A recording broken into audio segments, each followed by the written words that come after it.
Naglakbay si Don Diego patungo sa bundok Tabor. Inabot ng 5 buwan ang paglalakbay ni Don Diego bago narating ang pagtutunguhan. Dumaan muna siya sa hirap bago nakarating sa Piedras Plata. Ano bang laking nito, Gabo? Hulog ay nakakaakit ng mata. Lumalalim na ang gabi. Ako'y mamamay na muna.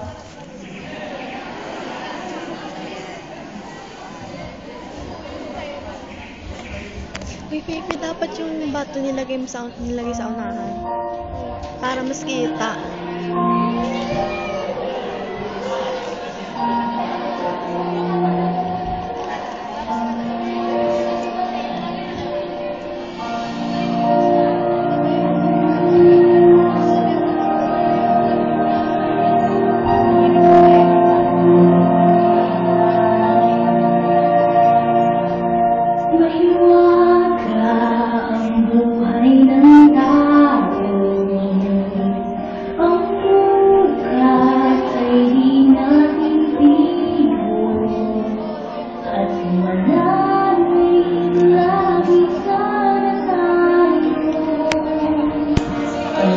Ang pag-asa ng buhay.